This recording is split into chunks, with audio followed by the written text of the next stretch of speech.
මානව පරිණාමය කියන්නේ විද්‍යාඥයන්ට පවා නොවිසඳුණු ගැටලුවක් වෙලා තියෙනවා. ඉතින් පරිණාමය යනු කුමක්ද?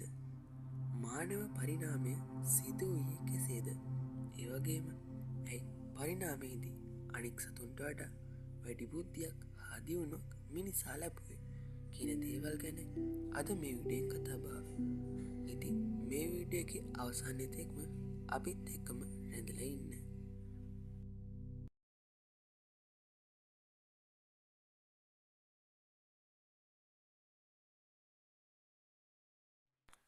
පරිණාමය යනු කුමක්ද? පරිණාමය කියන්නේ යම් ජීවයෙක් ඉතා දිගු කාලයක් තුළදී සුළු වෙනස්කම් සහිතව නව ජීවීන් සෑදීම කියලා අපට හඳුන්වන්න පුළුවන්. ඉතින් මෙලෙස යම් ජීවයෙකුගේ පරිණාමය සිදුවීමට අවුරුදු මිලියන හෝ බිලියන ගණනක් ගතවීමට හැකි වෙනවා.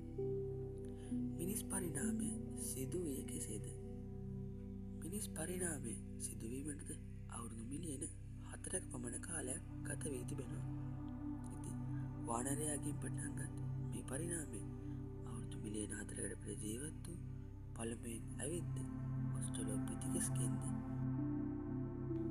ඒ වගේම මුලික උපාම් භාවිත කර අවුරුදු මිලියන 2.8ත් 1.5ත් අතර ජීවත් වූ හෝමෝ හැමිලස්, ඒ වගේම මුලින්ම ගින්දර භාවිත කළ හෝමෝ ඉරෙක්ටස්, ඒ වගේම මිනිසාට ආසන්නතම ඒ කියන්නේ අවුරුදු 6 ලක්ෂත් අවුරුදු 3,50,000ත් අතර විසූ හෝමෝ නියන්ඩර්තාලස් පසු කරගෙන අද වන විට හෝමෝ සේපියන් දක්වා ඒ කියන්නේ වර්තමාන මිනිසා දක්වා දියුණු වී තිබෙනවා.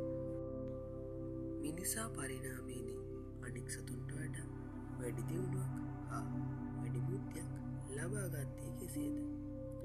ඉතින් දැන් ජීවත් වන වඳුරා, කිඹුලා, සිංහයා, කොටියා, පූසා, බල්ලා වගේ සතුන් තමයි මිනිසාට පසුව වැඩිම බුද්ධියකට හිමිකම් කියන්නේ.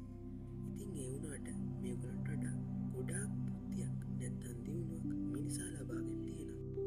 ඉතින් මේකට ප්‍රධාන හේතුවක් වෙන්නේ මිනිසාගේ මොළයේ විශාලත්වය.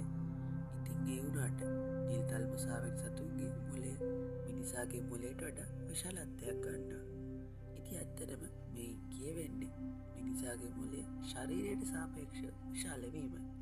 ඉතින් තවද සැලසුම් කිරීමේ හැකියාව, ඒ වගේම තොරතුරු බෙදා ගැනීම, තමන් දන්නා දේ නොදන්නා අයට කියා දේවේවත් ඉගැන්වීම වගේ දේවල් මගින්ද විවිධ භාෂා විශාල ප්‍රමාණයක් හැසිරවීම, ඒ වගේම ගොඩනැගීමේ හැකියාව මගින්ද මිනිසා මේ දියුණුව ලබාගෙන තිබෙනවා. ඉතින් අපි මේ වීඩියෝ එකේ අවසානයටත් ආවා. මේ වීඩියෝ එක හොඳයි කියලා හිතනවනම් ලයික් එකක් දාන්න අමතක කරන්න එපා. ඒ වගේම මේ වගේ වීඩියෝස් දිගටම නරඹන්න අපේ channel එක subscribe කරලා bell notification